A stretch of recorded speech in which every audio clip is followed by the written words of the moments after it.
साथियों, आठवां वेतन आयोग नेशनल मीडिया की मुख्य खबर बन चुका है। आप आए दिन अखबार को हाथ में लेते हो तो पहले पेज पे या बीच के पेज पे या लास्ट पेज पे, यहां तक जो न्यूज चैनल है वो 24 घंटे में से 1.5-2 घंटा 8वें पे कमीशन के बारे में बता रहे। साथियों, मेरे पास में आज के कुछ है business standard, India today, times of now, इनमें भी 8वां वेतन आयोग की मुख्य खबरें आई हुई हैं। इससे पहले साथियों, मैं आप लोगों का धन्यवाद करता हूं कि कुछ केंद्रीय संगठनों के जो महासचिव हैं, अध्यक्ष हैं, उनके मेरे पास में फोन आए हैं और उन्होंने कहा कि आपने जो जो बातें कही हैं पिछले दिनों 8वें पे कमीशन को लेके, कि एक तरफ जो मीडिया झूठ फैला रही है, भ्रामक खबरें दे रही है, 3.86 या 2.86, इसका आपने जिस तरह से उदाहरण दिया, एग्जाम्पल दिया है, इससे तो हमारी बढ़ोतरी हो ही नहीं रही। आपने बहुत अच्छी खबरें दी हैं जिससे हमारे को भी कुछ मिला है उस खबरों से कि हम पहले से ही सावधान हो रहे। साथियों, आज फिर इंडिया टुडे और दूसरे इंग्लिश के न्यूज़पेपर है, उनमें खबर आई है कि 8वां वेतन आयोग पेंशन में 186% की बढ़ोतरी कर सकता है। साथियों, पहले ये पूरी खबर पढ़ लेते हैं, उसके बाद में आप लोगों के सामने मैं एक बातें रखूंगा और आप खुद उससे कैलकुलेशन कर सकते हो कि कितनी बढ़ोतरी होगी और क्या बढ़ोतरी ये जो कर्मचारी वर्ग है उसके जीवन स्तर को ऊपर लेके जाएगी या वहीं पे बराबर ही रहेगा। 8वें वेतन और लाभों की गणना में फिटमेंट फैक्टर महत्वपूर्ण भूमिका निभाता है और 8वें वेतन आयोग के लिए यह 2.28 और 2.86 के बीच की रहने की संभावना है। ये खबरें जो छोड़ी जा रही हैं 2.28, 2.86, ये सब के सब गोदी मीडिया के द्वारा ही छोड़ी जा रही हैं, क्योंकि पहले ही वो कर्मचारी वर्ग के अंदर इस चीज को मतलब ये कहते हैं ना कि जबरदस्ती उनके दिमाग में बैठा रही गई 2.86 या 2.28 कि यही दे सकते हैं, जबकि आयोग अभी तक बैठा भी नहीं है। कर्मचारी संगठनों ने या कर्मचारियों ने अपनी जो 10 साल के बाद में पे कमीशन बढ़ता है उसके अंदर मुद्रास्फीति क्या है, महंगाई क्या है, आज उनके बच्चों की फीस क्या है, आज के हालात में हर एक चीज उसमें देखती है। पर पहले ही 2.28 से लेके 2.86 का ये जो जुमला है ये पूरे देश में छोड़ा जा रहा है। मतलब एक आप इसको मनोचिकित्सक समझोगे तो जबरदस्ती आप लोगों के दिमाग में ये बैठाया जा रहा है। अपने पेशेवर कैरियर में कई लोग एक आरामदायक रिटायरमेंट जीवन जीना चाहते हैं। कल्पना कीजिए कि आपके दशकों तक कड़ी मेहनत की है और रिटायर पर आपको पता चलता है कि आपको मिलने वाली पेंशन जीवन की बढ़ती लागत और मुद्रास्फीति के रुझान को मुश्किल से कवर कर पा रही है। कई केंद्रीय सरकारी कर्मचारियों के लिए यह सालों से मामला रहा है, लेकिन 8वें वेतन आयोग की घोषणा, जिसे अगले वर्ष 1 जनवरी से लागू किया जाना है, लाखों केंद्रीय सरकारी कर्मचारियों और सेवानिवृत्त लोगों के लिए बहु प्रतीक्षित राहत लाने का वादा करती है। सबसे अधिक प्रत्याशित परिवर्तनों में से एक है फिटमेंट फैक्टर, जो अद्यतन वेतन और लाभों की गणना में महत्वपूर्ण भूमिका निभाता है। विभिन्न मीडिया रिपोर्ट्स के अनुसार 8वें वेतन आयोग के लिए फिटमेंट फैक्टर 2.28 और 2.86 के बीच रहने की संभावना है। अगर फिटमेंट फैक्टर को उस स्तर यानी 2.86 पर भी माना जाता तो इससे मासिक पेंशन में वृद्धि हो सकती है। वर्तमान में मौजूदा प्रणाली के तहत न्यूनतम मासिक पेंशन 9,000 रुपये है, जबकि अधिकतम पेंशन राशि 1,25,000 रुपये तक सीमित है। अब 8वें वेतन आयोग के लागू होने और अनुमानित फिटमेंट फैक्टर 2.86 होने के कारण न्यूनतम पेंशन बढ़कर 25,740 रुपये हो जाएगी, जो 186% की वृद्धि है। इसके अलावा अधिकतम मासिक पेंशन 3,57,500 रुपये से अधिक हो सकती है। इसके अलावा 8वें वेतन आयोग में अन्य पेंशन लाभों भी संशोधन हो सकता है, जिसमें महंगाई राहत, डीआर, ग्रेजुएटी सीमा, पारिवारिक पेंशन शामिल है, जिसका उद्देश्य सेवानिवृत्त कर्मचारियों की वित्तीय स्थिति और सुधार लाना तथा मुद्रास्फीति के दबाव के बीच उनके स्तर को बनाए रखना। साथियों, यहां समझने की जरूरत है कि ये जो 186% की बढ़ोतरी दिखा रहे हैं और 2.86 से फिटमेंट फैक्टर दिखा रहे हैं, अब आपको ये समझना पड़ेगा कि जब 7वां पे कमीशन आया था उस समय जो डीए था वो 126% के करीब था। मतलब 126% जो आपकी पेंशन थी तो उससे ज्यादा डीए मिल रहा था। आज जो डीए है, पिछले 10 सालों में जो डीए है आज के दिन वो 53% है, 3% और जुलाई 2024 से दिसंबर 2024 का 56%, और 2 डीए आगे भी हैं 2025 के जनवरी से जून और जुलाई से दिसंबर 2025 तक। अब ये भी डीए डाई मिला के 64% हो गया। तो आज तकरीबन एक न्यूनतम पेंशन है, उसके ऊपर जो पेंशन डीए मिलेगा 1 जनवरी 2026 तक वो तकरीबन हो जाएगा 15,500 के करीब। अगर आज के दिन 126% डीए होता न्यूनतम पेंशन के ऊपर, तो पेंशन हो जाती 20,000 से ऊपर 21,000।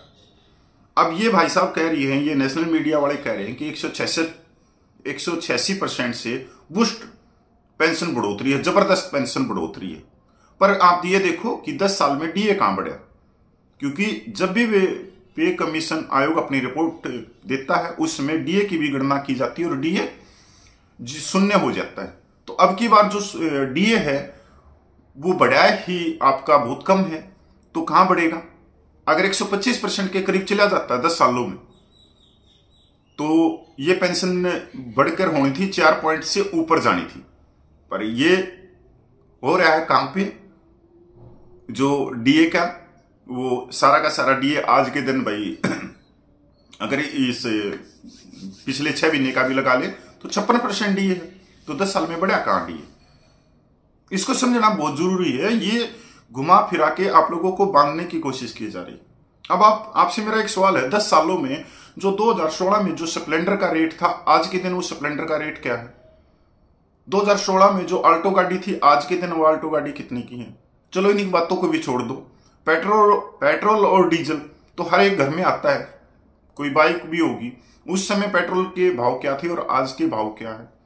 उस समय जो कर्मचारी वर्ग के जो बच्चे स्कूलों में पढ़ते थे उनकी फीस क्या है और आज के समय क्या फीस है? अगर नर्सरी की भी कहूं मैं तो 3500 रुपये से ऊपर है, और गाड़ी का जो बस का किराया है वो भी 2500-2600 रुपये है।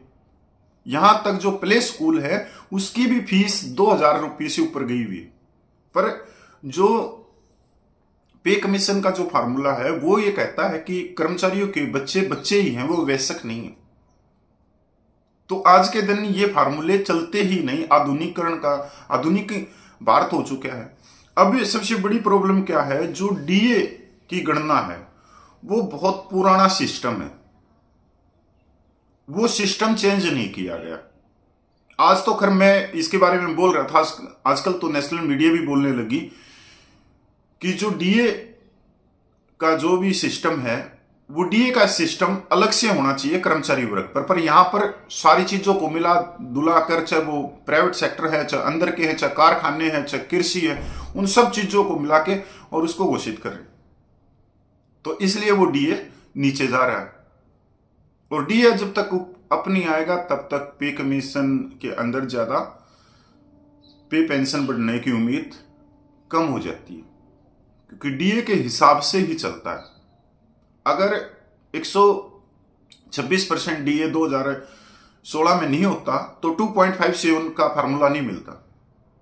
अब यहां भी देखने की चीज मिलेंगी कि 7 पे कमीशन में जो फिटमेंट फैक्टर था वो 2.57 से लेके 2.81 तक था। जो न्यूनतम वेतन वाले कर्मचारी हैं 18,000 वाले, जो पीएन हैं, चपड़ासी हैं, सफाई कर्मचारी हैं, कलरक हैं, उनको जो फिटमेंट फैक्टर मिला 2.57, और जो बड़े अधिकारी हैं, पीएमओ सेक्रेटरी हैं, उनको मिला 2.81। उनका तो ठीक हो गया क्योंकि उनकी महंगाई ज्यादा बढ़ी थी 10 साल में, और जो निचले कर्मचारी हैं उनकी महंगाई बढ़ी ही नहीं 10 साल में।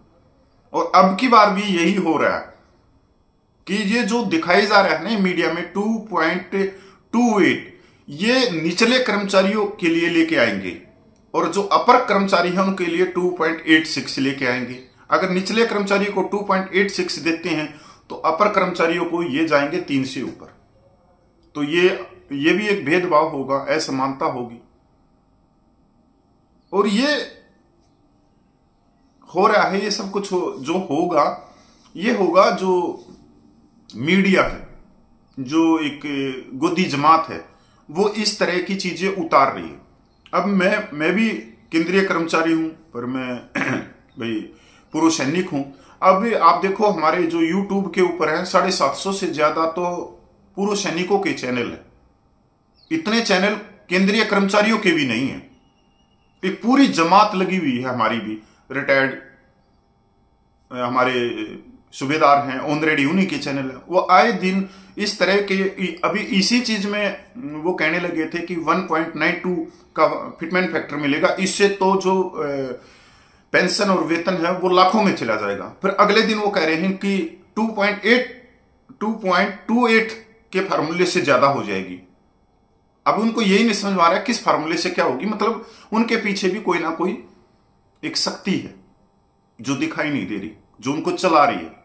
ये सिर्फ कठपुतली है, तो इनकी डोर कहीं ना कहीं है। मेरे पास में भी बहुत सारे फोन आते हैं ऐसे कि आप भी ये बातें करो, आपको कुछ देंगे, हम आपको ये देंगे, आपको वो देंगे, आपके जो चैनल की है वो रीच लाखों में पहुंचा देंगे। मेरे पास में भी आते हैं, ऐसा नहीं है कि नहीं आती हूं, पर नहीं यार, उसमें ये भी तो देखना ना कि हमारे करोड़ों केंद्रीय कर्मचारी हैं जो देश के विकास में लगे रहते हैं, क्योंकि देश को आगे कर्मचारी वर्ग ही लेके जाता है। देश को चलाते ही कर्मचारी वर्ग है, चाहे रेलवे है, बिजली विभाग है, पीडब्ल्यूडी है, सारी चीजें। कोई नेता थोड़ी चलाता है देश को, कर्मचारी वर्ग चलाता है।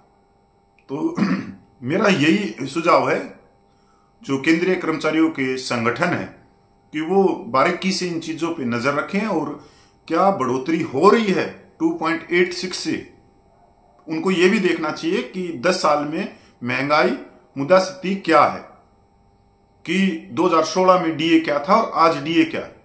डीए की जो प्रणाली है वो बहुत पुरानी है, वो आज भी चल रही है, उसको आज भी ढो रहे हैं उसको।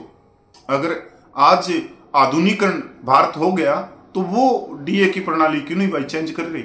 ये भी तो है ना, नया सिस्टम क्यों नहीं लेके आ रहे, नए सिस्टम से क्यों नहीं डीए घोषित कर रहे। नमस्कार भाई सभी को।